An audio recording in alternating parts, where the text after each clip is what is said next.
na mismong ang Estados Unidos ay nagdala na rin ng kahalintulad ng mga missiles at na-deploy doon sa Europa, particular sa Denmark at dito sa Asia, particular na ang ating bansang Pilipinas. Gaano ito kadelikado, Prof, itong usaping ito?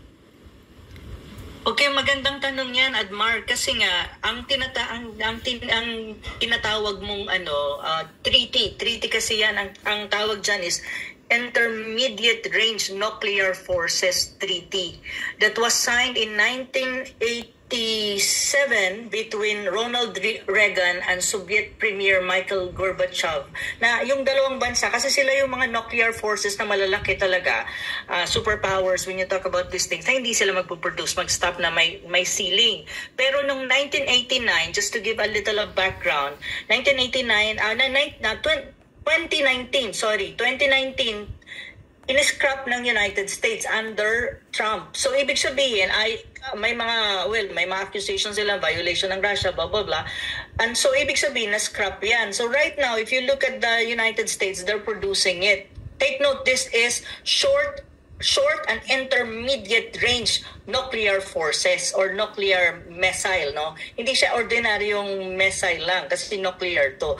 So ngayon, ang sabi nga nitong si President Putin ng Russia, parang ang last meeting nila June 28 sa kanyang security forces is they would want to start producing this kind of nuclear missile na short and intermediate range. At kasi nga, nakikita ni Putin na parang there's a danger on their side as well kasi may deployment ang United States in Europe sa NATO area, which Denmark. On the other hand, sa Asia is the Philippines. Now, ang tanong, tama ka, delikado ba ito sa Pilipinas? Of course, delikado ito. Of course, kasi ibig sabihin, sobrang delikado. Tinitignan ng Russia na ang Pilipinas would be a threat to itself.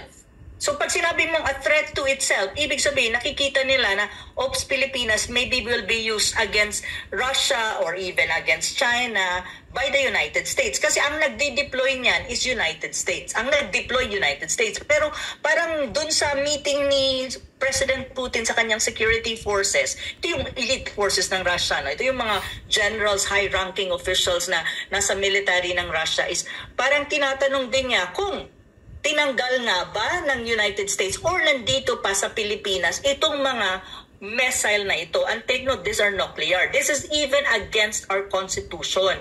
Kasi in our constitution, we don't allow nuclear weapons in the country. Very, very good question and very sensitive issue for the Philippines kasi if Russia would look at us as parang ang tingin ng Russia ay para tayong threat to them, it means we're part of the whole configuration ng Russia na they need to, to get ready with.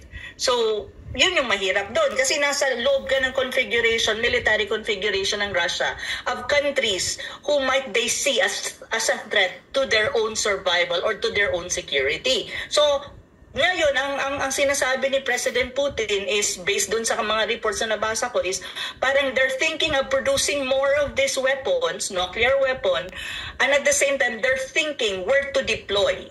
Where to deploy, ibig sabihin, vis-a-vis the Philippines. And when you say thinking of where to deploy, it means it's not in Europe, it's in Asia. Where to deploy in Asia, that could be a counter to what you call perception that there is a presence of this kind of weapons in the Philippines. Na kung i-deploy nila, kayang ma-reach ang Philippines kapag pinakawalan yan.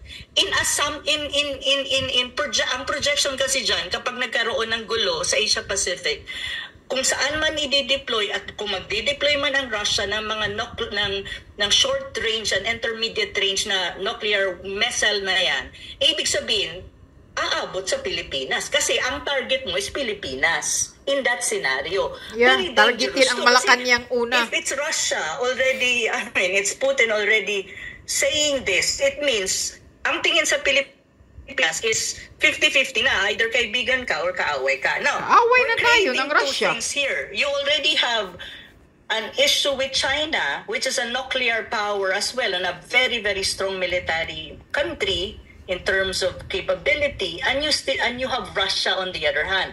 Take note na also looking at us as a danger to them. So para ang tanong ko, what we're doing really in the Philippines? Are we creating an enemy out of the number 2 superpower in terms of military strength and number 3 superpower in terms of military strength and nuclear powers?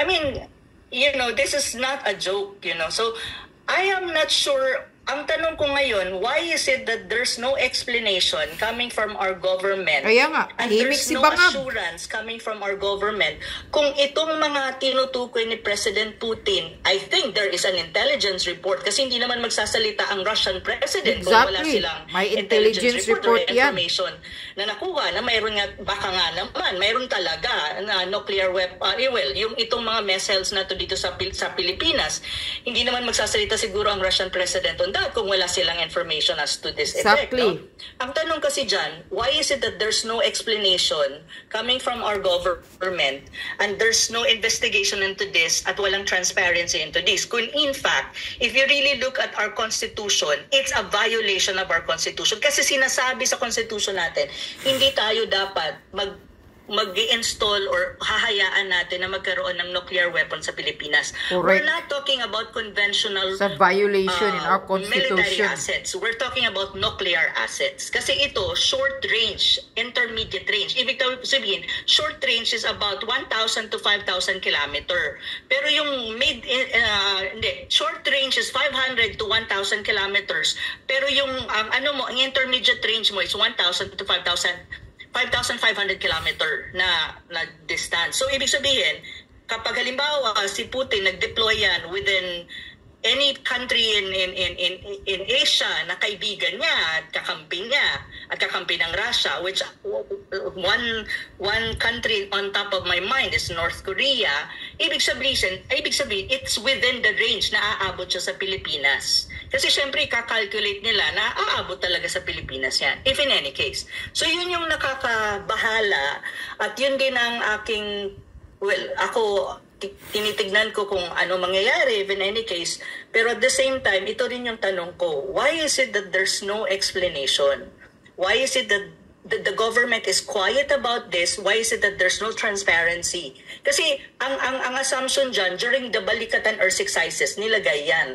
At saka, hindi lang yan, yung launcher din, yung mid-range nuclear launcher, yung pwede ka mag-launch ng mga missiles na yan. Ang tanong, why do we have this kind of military assets in the country?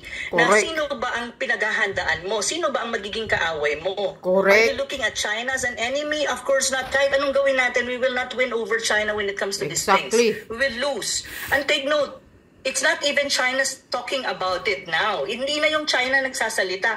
It's the Russian president who even spoke about this. So parang, sandali muna, hindi nga ang China ang nagsalita, si Putin nga ang nagsalita. So parang, oh my God, this is already Russia talking. Parang, asan na yung mga government official natin? Mayroon na ba silang explanation? Tahimik ba nga talaga ang lahat score eh. dito? Ang Congress, ang Wala. Senado. Yun yung pinangangambahan Mga ko, bingi. Admar and MJ, na hindi ko alam actually kung Naging ano bangag na rin sa siguro. Pilipinas if magkakataon. Nuclear ang pinag-uusapan natin not conventional warfare. Correct. And Nuclear, sinasabi nga din dito My sa God, ating delikado. Constitution, Prof, na may pinagbabawal ang paggamit ng nuclear weapons. Tingin mo, at itong missile system na ito may capability, no, na maglunsad ng mga nuclear missile. So, pwedeng matingnan ito na possible may mga paglabag kung ito man. Kasi, ang US lang ata, ang parang more on naging transparent na merong i-deploy dito ng mga ganyang uri ng missiles, no? Parang nakonsidera nila ito na during sa balikatan ito na balita. Pero, medyo less tayo na naririnig sa ating bansa, sa defense side natin. Si Marcos Jr. tahimik. Hindi sinasabihan ang publiko. Nagsabi sila. Actually, alam ko na yan before pa Even before Putin have said. Nabasa ko na at narinig ko na sa mga Amerikano nung nag-report sila before the balikatan. Nailathala naman yan sa mga newspaper siguro. Talagang magkakaroon niya ng deployment. Ang tanong lang nung una, kung tatanggalin nila after the balikatan or exercises. But it seems like tapos na yung balikatan or exercises. Tapos biglang nagsalita si Putin just June 28. June 28 kasi yung meeting na nangyari sa Russia eh. So ibig sabihin, kung nagsalita si Putin ng June 28, matagal nang natapos ang balikatan, siguro 2 to 3 months or 1 month ago pa or more than a month. Ibig sabihin, probably if you really look at if you really analyze that, it means probably na nandito, nasa Pilipinas ang mga missile na yan. Kasi there's a space of time eh. Balikatan, right after balikatan, and then you have more than a month siguro na range. And then Putin said like, June 28, na I heard that the Philippines has this missile. So ibig sabihin, baka nga nasa Pilipinas. Ang tanong, tahimik ang ating mga security forces. And even like, for example, ang ating presidente, walang sinasabi, siya ang commander-in-chief. May alam ba siya dito? Pumayag ba siya dito? Ano ba ang transparency dito? Paano niya sasagutin? Anong explanation? Kasi in the very first place, there should be an explanation and there should be transparency. Kasi sabi mo nga, constitutionally, labag siya sa Constitution.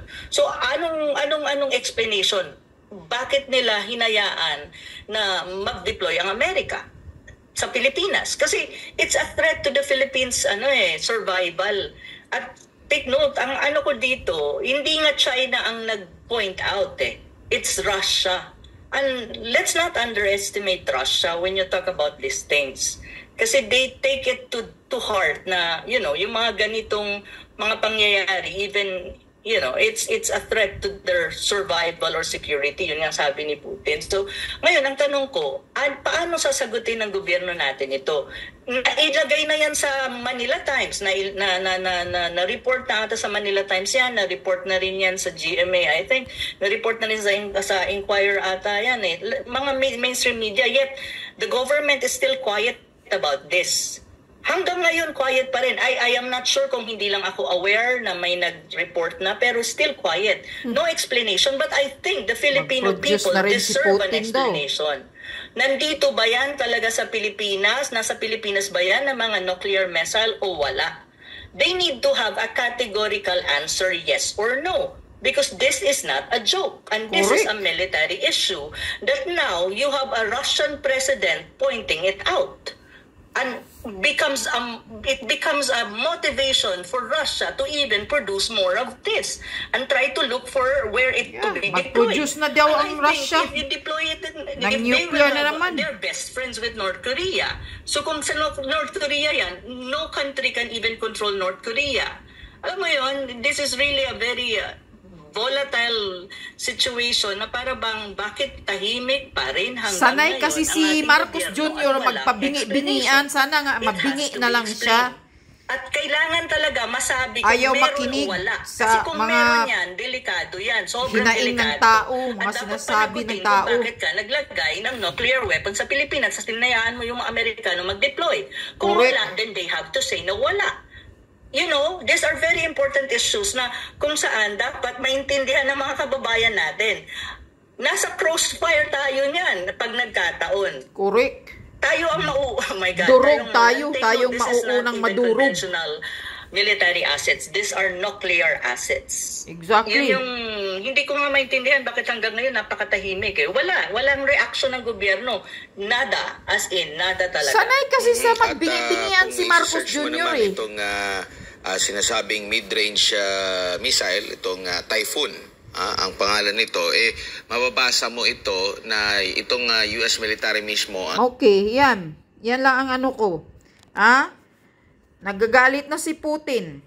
I'm sure alam ni Putin ang nangyayari kung anong mga weapons ang binibitbit ng Amerika dito sa Pilipinas. Ba't nalalaman ni Putin na mayroong nuclear dito, na missiles na to, na mid-range, dala ng Amerika. Gagamitin sa exercise, pero hanggang ngayon, tahimik pa rin si Marcos Jr. Hindi nga sinasabi sa publiko. Yan ang problema ang Marcos Jr. Mahilig sa bingi-bingian. Mahilig na wala siyang, parang ayaw niyang makinig, hindi tayo pinapakinggan. Para tayong sa paningin niya, parang ang baba niya ng tingin sa taong bayan na tayo naman ang nagluklok. sa puwit mo dyan na naging presidente ka. Tapos kami, na mga taong bayan, tinitingnan mo lang na parang wala lang. Napakadelikado nitong nuclear na to. Tingnan mo. Nagsasabi na si Putin na mag-produce na rin sila. Bawal ito talaga sa lahat, sa international na mag-ano dito. Pero itong Amerika, nag-deploy na pala doon sa Europe, Denmark, at ngayon andito sa Pilipinas. Diyos ko po, pag pinasabog ito, ay naku, hindi talaga nag-iisip itong si Marcos Jr. no? Na tayo ginagamit tayo ng Amerika. Sino ba ang bumbahan ng mga, alimbawa magkagulo, tayo ang mawawasak dahil andito sa Pilipinas ang battleground. Nakikita mo ba yan, Marcos Jr.? Andito sa Pilipinas ang iga. Bansa natin ang madudurog. Siraulo ka. Naisip mo ba yun? Palayasin mo na yung mga Americans na yan. Pauwiin mo na yan sa Amerika, yung mga kupal na mga troublemaker na yan. Gusto lang nilang magkapira. Kaya gusto nila laging may gulo sa iba't ibang mga bansa para may pira sila sa weapons nila. Yan lang kasi ang malaking income ng Amerika eh. Tapos ngayon, andito sa Pilipinas ang nuclear na yan. Hindi natin alam kung andito pa ba o binalik na ba sa Amerika dahil itong presidente natin mahilig sa bingi-bingian, mahilig sa mag-ignore lahat, walang pakialam, hindi tayo pinapakinggan. Sana nga magiging bingi ka na lang, Marcos Jr., tuluyan ka na lang mabulag at mabingi. Dahil yan sa style mo, nagbingi-bingian ka, wala kang ang pronouncement, hindi mo nga sinasabi sa publiko. Ano to? Ikaw lang mag-isa ang nakatira ng Pilipinas? Dahil ikaw lang mag-isa ang magdesisyon? Hindi mo man lang ipaalam sa mga taong bayan na kami ang may karapatan na malalaman kung anong nangyayari na sa Pilipinas dahil kami ang naglukluk, ang taong bayan ang naglukluk sa iyo dyan bilang presidente. Mahiya-hiya ka, lumayas ka na dyan, mag-resign ka na, kupal ka. Wala ka talagang kwintang presidente. Pinapahamak mo ang mga Pilipino sa gulo na ito na wala naman tayong kalaban. Hindi naman natin kalaban ang China. Hindi naman natin gulo. Nagpapagamit ka sa mga kupal na troublemakers na Americans na yan. Tapos ngayon, galit na si Putin. Ni isa ni haw ni ho. Sabi pa nga ni Professor Ana, nada, wala kang salita sa publiko. Sana nga mabingi ka na lang na matanda kang Marcos ka. Tang ina ka.